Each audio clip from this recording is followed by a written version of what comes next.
Hello everyone, welcome to Black Mirror Horror. कैसे हैं आप सब? आई होप आप सब ठीक होंगे। आज मैं आप सभी के लिए एक और नई हॉरर स्टोरी लेकर आई हूँ और जो एकदम सच्ची कहानी है जिसका नाम है यू टर्न। तो अगर आपको ये कहानी पसंद आए तो इस वीडियो को लाइक और चैनल को सब्सक्राइब ज़रूर कीजिएगा। तो चलिए बढ़ते हैं हमारी आज की कहानी में आगे।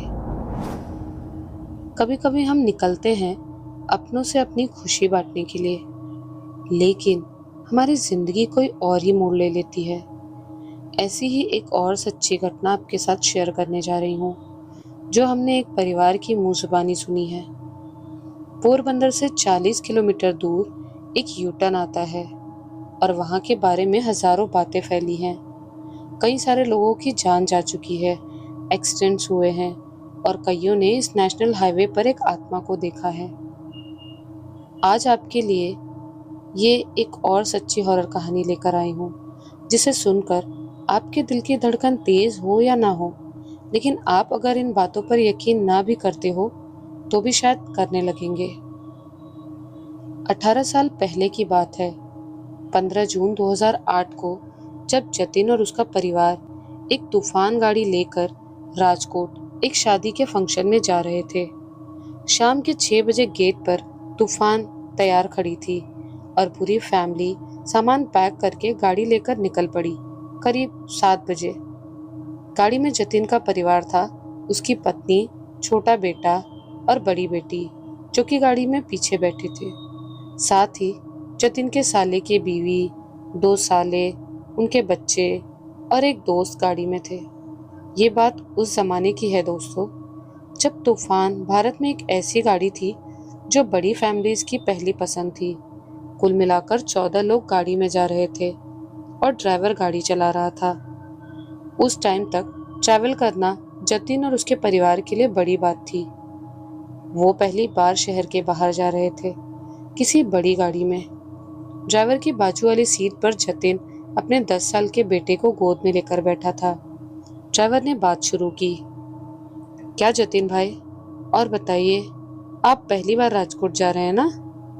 तो जतिन ने कहा, नहीं भाई, वैसे तो बचपन में काम के सिलसिले में बहुत बार गया हूँ, पर फैमिली के साथ पहली बार निकला हूँ।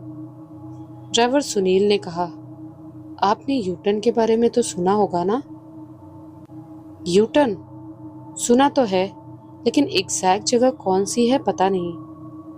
मुझे पता है, मैं आपको दिखाता हूँ, आप बस किसी और को बताना मत, लोग डर जाएंगे, सुनील ने कहा। इन बातों के बीच गाड़ी में म्यूजिक लगाकर सुनील ड्राइविंग करने लगा। पीछे सब लोग नाश्ता कर रहे थे और जतिन भी वेफर खाने में व्यस्त था। और करीब 45 मिनट के बाद जतिन को सुनील ने पूछा, क्या हुआ जतिन जी, ख्यालों में खो गए क्या? नहीं भाई, ऐसा क्यों पूछ रहे हो? सुनील, इसीलिए कि अभी वो पॉइंट आने वाला है और सुना है शाम के 8 बजे के बाद वो निकलती है। ऐसी बात सुनकर जतिन की गोद में बैठा उसका 10 साल का बेटा समझ गया, यहाँ किसी आत्मा की बात हो रही है, क्योंकि वो इन सब बातों को अपने परिवार में सुनता था और डरता नहीं था। सुनील की बात सुनकर जतिन ने कहा, हाँ भाई, हमें निकलने में थोड़ी देर हो गई, नहीं तो शाम तक पहुंच गए होते। हम बात कर रहे हैं 18 साल पहले की, जब ट्रैफिक भी आज से बहुत कम था। न स्ट्रीट लाइट थी, न अच्छा हाईवे था, न ही रात को ज्यादातर लोग निकलते थे। कुछ ही देर में जतिन को सुनील ने कहा, सामने वो यू टर्न देख रहे हो? हाँ दिख रहा है, बस वही है जहाँ लोगों ने कई सारे अपनों को सपना होते हुए देखा है। क्या बात कर रहे हो यार? जतिन ने थोड़ा चौकन्ना होते हुए पूछा। सुनील ने कहा, डरा नहीं रहा भाई जी, ये सच है। मेरे दोस्तों का भी यहाँ एक्सीडेंट हुआ है। मेरे पापा भी ट्रक एक्सीडेंट में अपनी जान खोते खोते बचे हैं और उन्होंने तो उसे देखा भी है। तुमने कभी देखा है? सुनील ने जवाब दिया, 2 साल पहले रात को 12 बजे रिटर्न हो रहा था, तब देखा था, लेकिन वो नज़ारा आज तक भूला नहीं हूँ। उसी वक्त मोड़ आ गया और उसे पार करते करते सुनील एकदम चुप हो गया। क्यों, क्या हुआ? कुछ बोलते क्यों नहीं? सुनील ने कहा। अभी आवाज मत करो। सुनो, सब लोग आगे, रास्ता ठीक नहीं है। आवाज बंद करो, यहाँ लुटेरे होते हैं। लुटेरों का नाम सुनकर पीछे सब शांत हो गए और गाड़ी उस मोड़ से गुजर रही थी। तभी जतिन को कुछ हलचल महसूस हुई। क्या हुआ पापा? उसके बेटे ने पूछा। कुछ नहीं बेटा।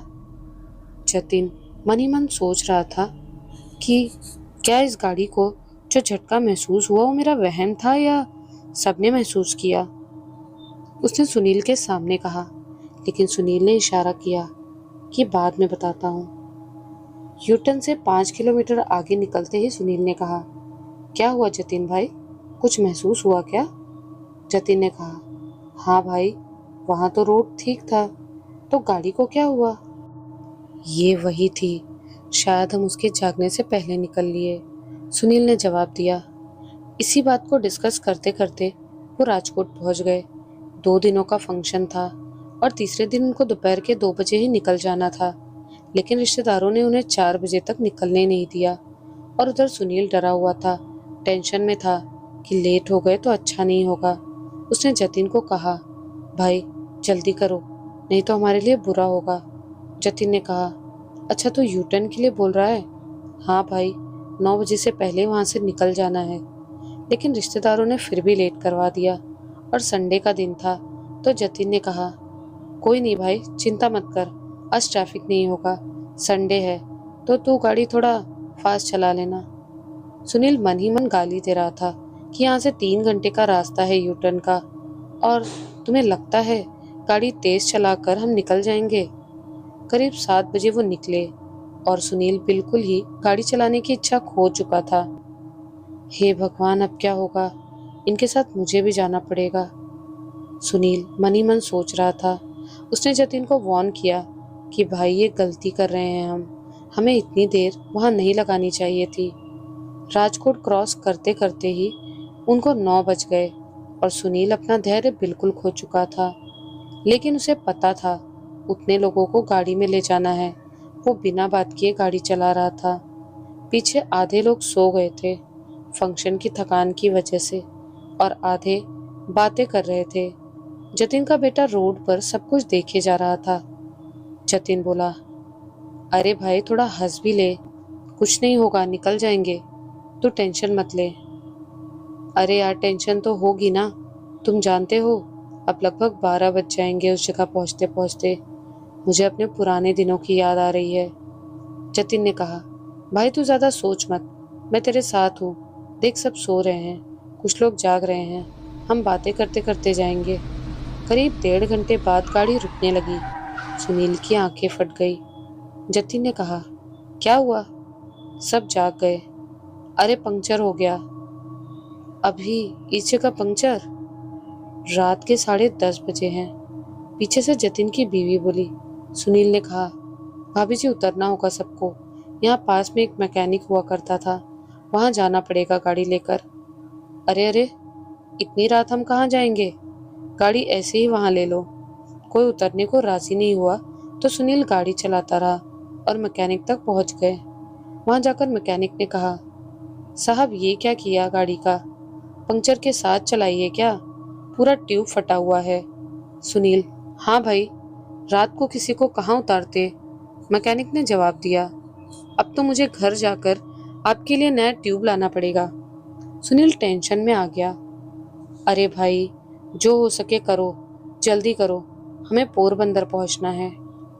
पोरबंदर पहुंचना है? गलती कर रहे हो साहब, पता है, तू अपना काम कर। फिर मैकेनिक ट्यूब लेने अपने घर चला गया। जतिन बोला, अब तो मुझे भी डर लग रहा है। सुनील ने कहा, गाड़ी ठीक होगी, फिर यहाँ से 90 मिनट का रास्ता है यू टर्न का। जतिन ने कहा, अभी 11 बज गए हैं। सुनील, मैं पहले ही कह रहा था, देरी मत करवाओ, अब जो होगा भुगत लेना। जतिन और सुनील बहुत परेशान होने लगे थे और जतिन का परिवार अपने ऊपर आने वाली सबसे बड़ी मुसीबत से अनजान था।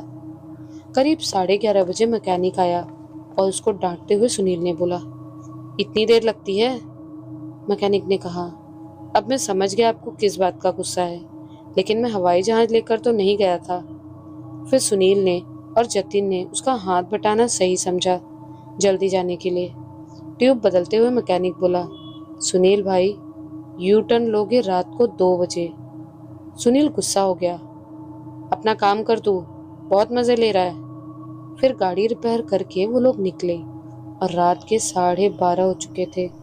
जब सब गाड़ी में सो रहे थे, सुनील डरते डरते गाड़ी चला रहा था।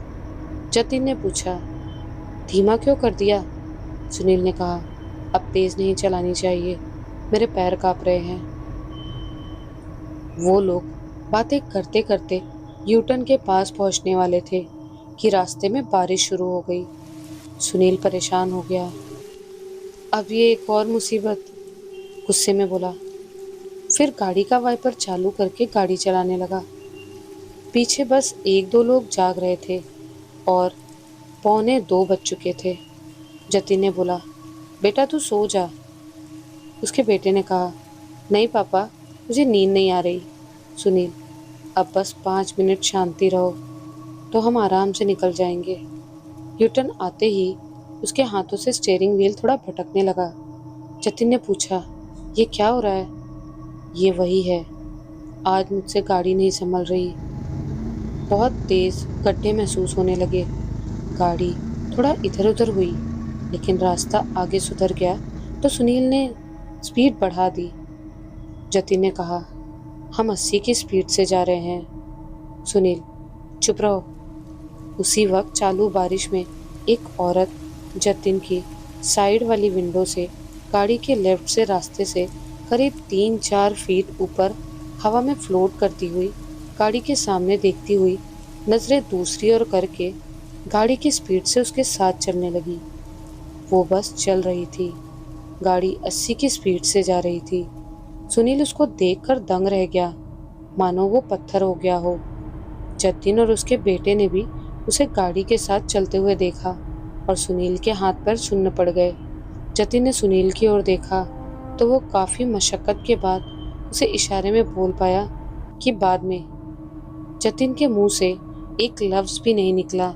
वो बस अपने बच्चे को दोनों हाथों से पकड़कर स्थिर बैठकर उस औरत को देखता रहा। करीब 5 से 7 सेकंड बाद वो गाड़ी को ओवरटेक करके आगे निकली। फिर गाड़ी के सामने से जा रही थी और राइट साइड मुड़कर वो गायब हो गई। सुनील ने गाड़ी 120 कर दी और वो निकल गए। उसकी आंखों से आंसू आ रहे थे। पूरा मामला मुश्किल से 15 सेकंड चला होगा, लेकिन जतिन, उसका बेटा और सुनील पागल हो गए थे। आधे घंटे तक कोई कुछ बोला नहीं और फिर जाकर सुनील ने धीरे से जतिन को पूछा, देखा तुमने? जतिन, हाँ मैंने देखा। बेटा तुमने उसे देखा? हाँ पापा, वो मानो कोई परी थी जो हवा में उड़ रही थी। इतनी तेज गाड़ी से आगे निकल गई और बारिश में भी भीगी नहीं लग रही थी। बेटा इस बात को अपने तक रखना, किसी को बताना नहीं। ओके पापा। जतिन ने पूछा, लेकिन सुनील, ये उसकी चमक, इतना तेज काले और पीले रंग का शादी का जोड़ा, इतने गहने पहने हैं, ये सब क्या था? सुनील ने कहा, हर किसी ने जब उसे देखा है तो बस इसी अंदाज में दिखी है। अजीब बात तो ये है कि हर किसी का एक्सीडेंट हुआ है और कोई ना कोई मारा गया है। हम बच कैसे गए? अच्छा हुआ हम सही सलामत है। ऐसा सोचकर वो लोग घर आ गए, लेकिन उन्हें क्या पता था कि यू टर्न उनकी जिंदगी का यू टर्न था। जब दरवाजे पर गाड़ी रुकी तो सबसे पहले जतिन और उसका बेटा उतरे। बेटे ने जमीन पर गाड़ी के शेडो के साथ देखा, गाड़ी के ऊपर कोई है। उसने पीछे मुड़कर देखा तो उसे कुछ नहीं दिखा, बस गाड़ी ही थी। अब उसे डर लगने लगा। बेटा क्या हुआ? जतिन ने पूछा। कुछ नहीं पापा। फिर सब लोग रात को 3 बजे पहुंचे थे तो थके हारे सो गए और सुनील अपनी गाड़ी लेकर चला गया। जो उन्होंने देखा था वो एक नई नवेली दुल्हन की तरह तैयार होकर काले और पीले ड्रेस में गहने पहने एक औरत थी, जो उनकी गाड़ी को लेफ्ट से ओवरटेक करके राइट की ओर गई थी। इतनी तेज गाड़ी को ओवरटेक किया, फुल तेज बारिश में, और वो भी बिना भीगे। इसमें कोई शक नहीं था कि वो एक आत्मा थी। सवेरे ड्राइवर ने जतिन को 11 बजे फोन किया। क्या हाल है भाई, सब ठीक? क्या ठीक भाई, मुझे तो बस वही सब याद आ रहा था, नींद भी नहीं आई। तू बता। अरे यार, मेरा टूल बॉक्स शायद तुम्हारे सामान के साथ उतर गया है, मैं लेने आ रहा हूँ। फोन कट हो गया और जतिन के फोन पर दूसरा फोन आया, जो कि था उसके बड़े साले का। उसकी बेटी भी गाड़ी में थी। भाई, ये शिवानी क्या बात कर रही है? क्या हुआ भाई साहब? वो बोल रही है कि तुम लोगों ने एक आत्मा देखी है और उसके बारे में बातें हो रही थी गाड़ी में। जतिन चौंक गया कि उसको कैसे पता। शिवानी कह रही है उसने भी उसे देखा है। जतिन चौंक गया। वो ठीक तो है? ठीक लग रही है, लेकिन उसका मूड खराब है। जब सुनील टूल बॉक्स लेने आया तो जतिन ने उसे ये बात बताई। सुनील: अरे यार, क्या बात कर रहे हो? वो तो मेरी सीट के पीछे बैठी थी ना? जतिन ने हाँ कहा। हाँ भाई, लेकिन इतना टेंशन क्यों ले रहा है तू? सुनील ने कहा, भाई टेंशन की ही बात है। मेरे पीछे वाली सीट की खिड़की थोड़ी सी खुली हुई थी। जतिन ने पूछा, क्या मतलब? सुनील ने कहा, वो हमारे साथ आई होगी। क्या बकवास कर रहा है? उसका एरिया पूरा होते ही तो वो वहां से चली गई थी। सुनील: जो भी हो, खतरा टला नहीं है, ध्यान रखना। इतना बोलकर सुनील चला गया और दोपहर के खाने के बाद सब सो रहे थे। तब जतिन को फोन आया। जी भाई साहब, बोलिए। अरे, शिवानी की आंखें लाल हो गई है और उसका बदन टूट रहा है। उसे शायद फूड पॉइजनिंग हुई है, डॉक्टर के पास एडमिट किया है। जतिन जल्द ही हॉस्पिटल पहुंच गया और शिवानी को देखा तो उसके दोनों हथेलियों में काले काले धब्बे थे, आंखें लाल थी और बाल बिखरे हुए थे। डॉक्टर रिपोर्ट्स लेकर आए। जतिन ने कहा, सर क्या हुआ है? डॉक्टर ने कहा, भाई हम भी कंफ्यूज हैं। सारे रिपोर्ट्स नॉर्मल हैं, ना कोई स्किन इन्फेक्शन, ना कोई फूड पॉइजन, ना ब्लड इन्फेक्शन, ना कोई बीमारी के लक्षण। लेकिन अचानक से इसका खून कम हो गया है, ब्लड चढ़ाना पड़ेगा। जतिन सुनील की बातें याद करते हुए डर गया। मन ही मन सोच रहा था, कहीं ये उसने तो नहीं किया। उसने शिवानी का हाथ पकड़ा और बोला, बेटा क्या हुआ? शिवानी भारी आवाज में बोल रही थी, मानो वो शिवानी नहीं कोई पिशाचिनी हो।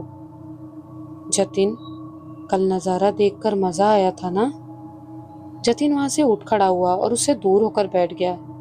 बेटा तुम ये क्या बोल रही हो फूफा जी को? उसके पिताजी ने उसे डांट लगाई।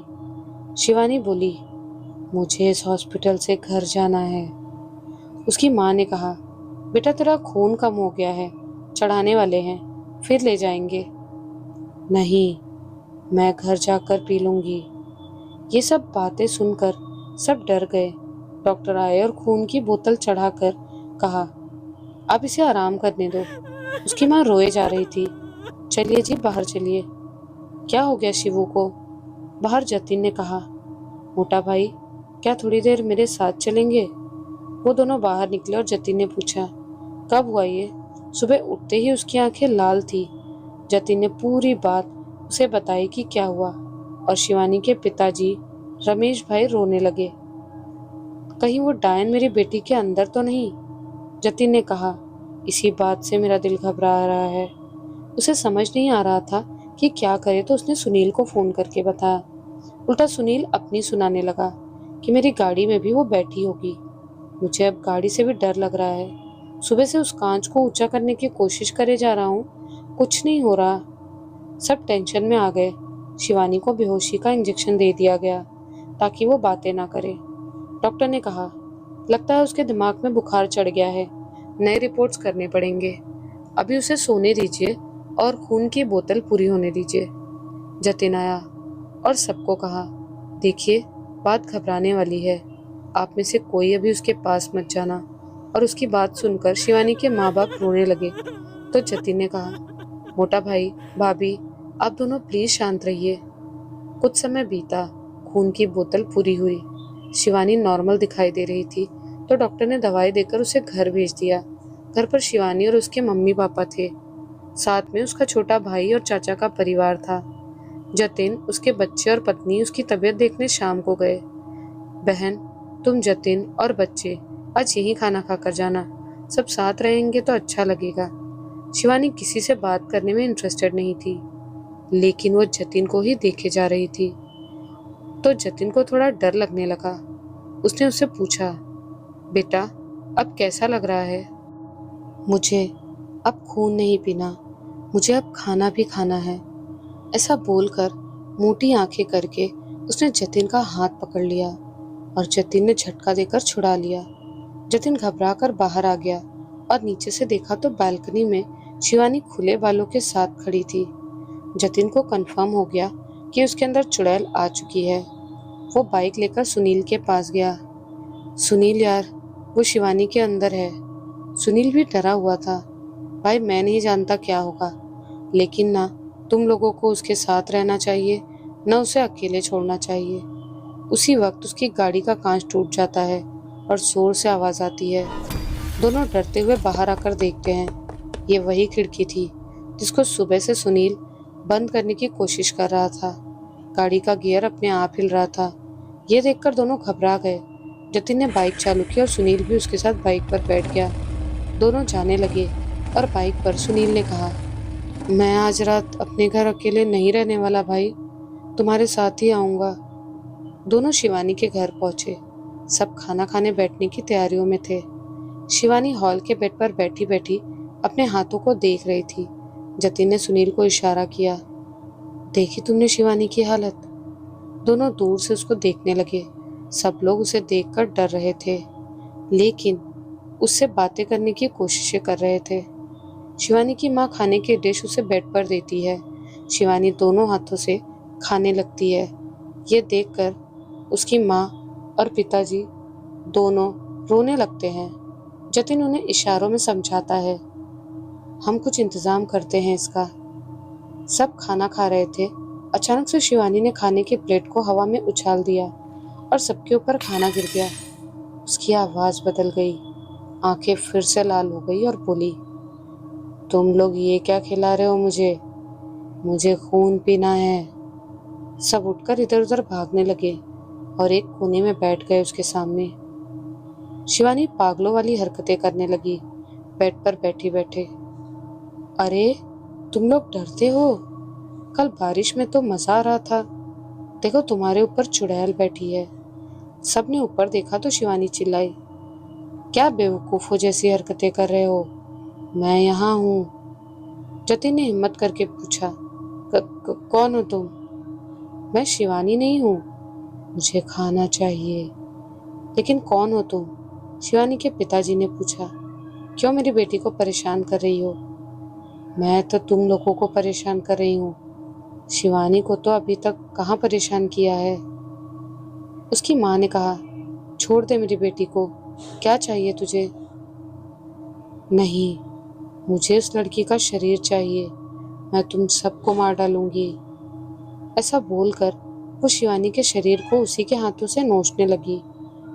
पापा देखो मुझे क्या हो रहा है, मैं मर रही हूँ, मैं पूरी तरह से मर रही हूँ।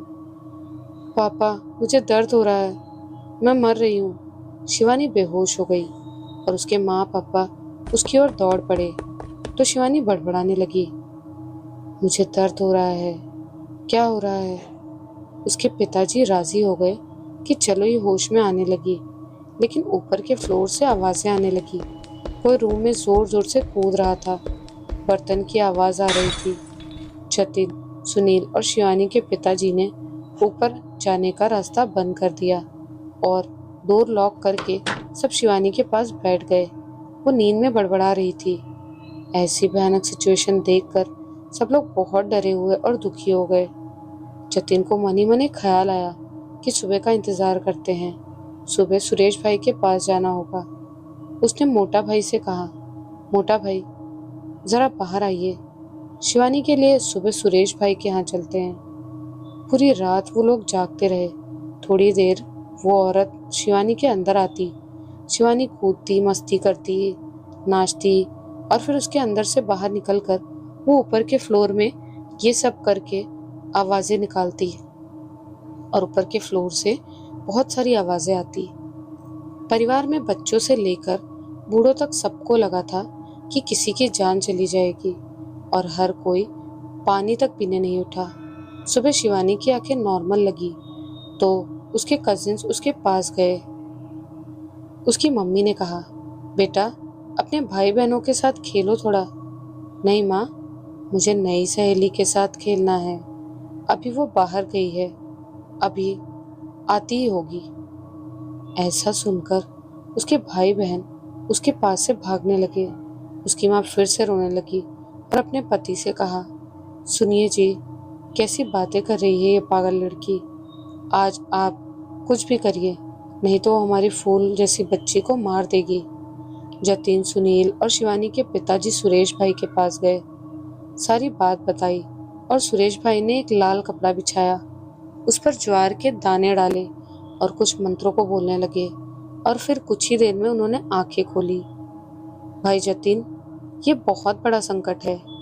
आज वो किसी की जान लेने वाली है। आज ही हमें शिवानी और आप लोगों को बचाने के लिए कुछ करना पड़ेगा। जतिन और शिवानी के डैड डरने लगे और उनके पैरों में गिर पड़े। बचा लीजिए। सुनो, डरो मत। ये धागा शिवानी के हाथ में बांध देना और रात के 8 बजे घर खुला रखना। मैं आ जाऊंगा। और एक गहरी बात, आप सबको घर में बता दो कि महामृत्युंजय का जाप करे और राम नाम ले। तीनों घर लौटे और सबको ये बात बताई। अब तो उन्हें खाना खाने का भी मन नहीं कर रहा था। शिवानी को देखा तो वो एक रोड पर बैठे भिखारी की तरह लग रही थी। उसके बाल बिखरे, आंखों में डार्क सर्कल, धूल मिट्टी वाले कपड़े और वो भी कुछ जगहों पर फटे हुए।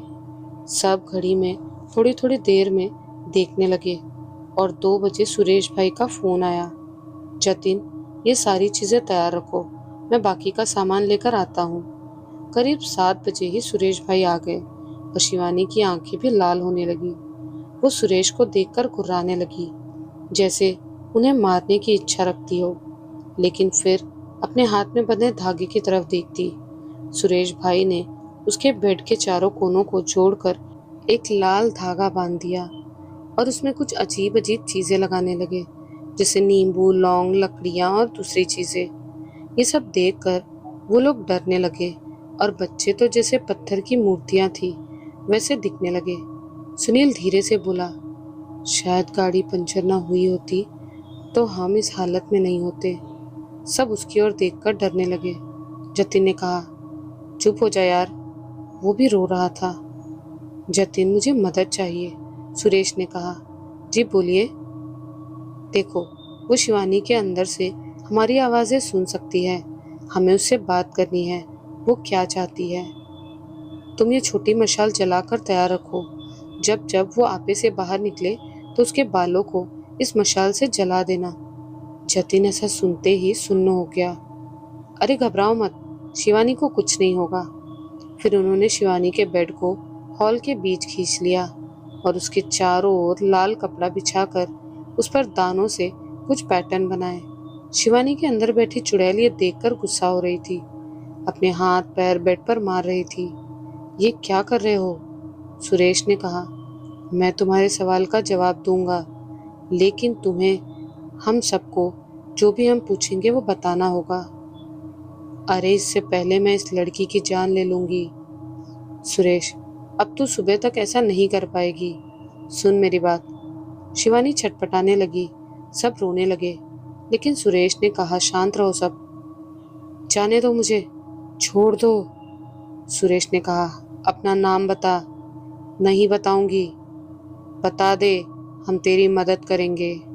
सुकैया बाई। सुरेश ने कहा, कौन सुकैया बाई? कहाँ से आई हो?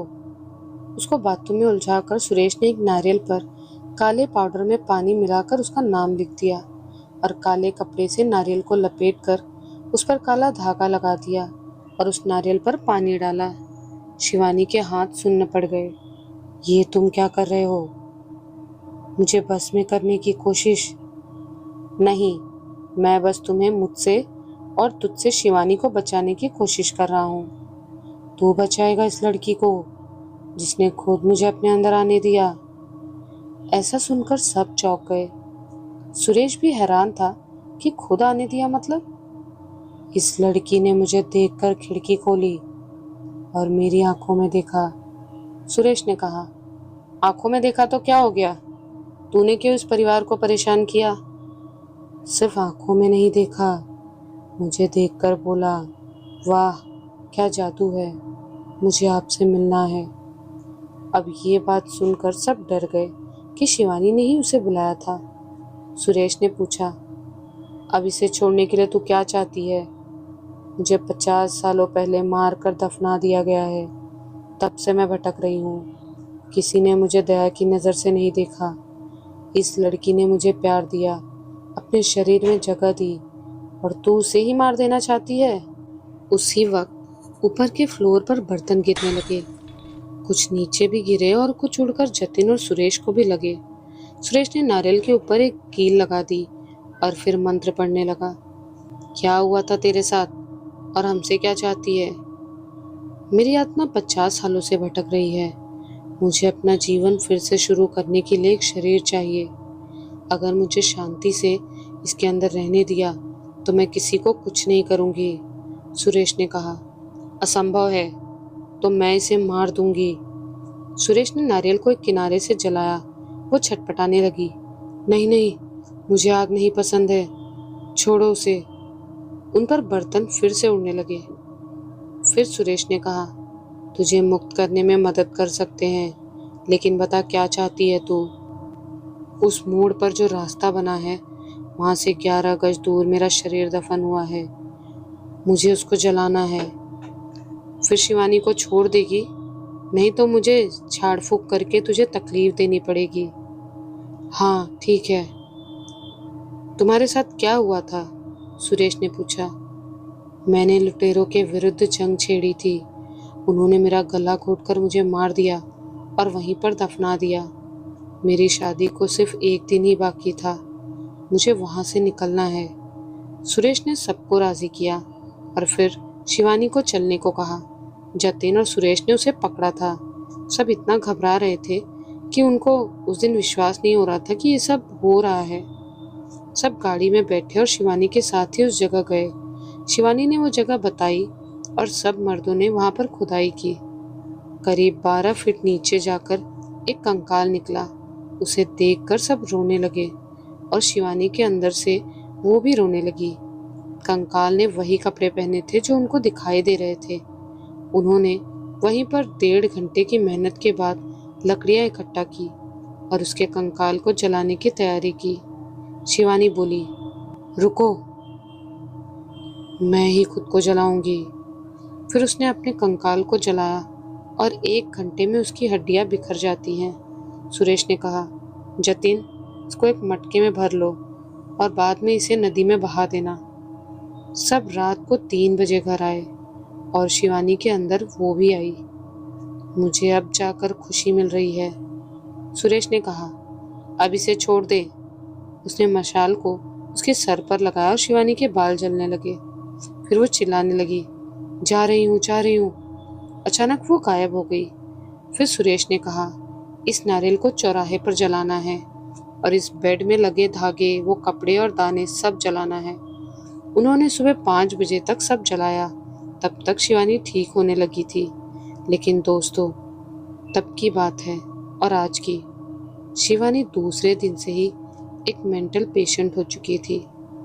बहुत जल्द गुस्से में हो जाती, बहुत जल्दी सबसे मार पीट कर लेती, अपसेट रहती, शादी न करने की बात करती और कभी कभी चुड़ैल की तरह ही बिहेव करती, लेकिन झाड़ फूक करने से पहले नॉर्मल हो जाती। डॉक्टर ने एमआरआई करके बताया कि इसका ब्रेन थोड़ा घिस गया है। मतलब उसने उसका इतना खून चूसा था कि दिमाग को तकलीफ हो गई। आज तक उसका परिवार इस बात से दुखी है कि उस एक रात ने उनकी जिंदगी हमेशा के लिए बदल दी। उनसे उनकी फूल जैसी बेटी छीन ली गई। शिवानी की शादी को 10 साल हो गए और उसकी 2 बेटियां भी हैं, लेकिन उसका दिमाग आज भी ठिकाने नहीं है। उसे पता है ये सब क्यों हो रहा है। लड़ाई झगड़ा करके वो थोड़ी देर में कहती, शायद मैं उस रात उसे प्यार से न देखती तो मेरे साथ ऐसा नहीं होता। जिंदगी और मौत के बीच आज भी मानसिक तौर पर लड़ रही शिवानी ये बात जानती है कि उसकी एक गलती की वजह से उसका संसार उजड़ कर रह गया है।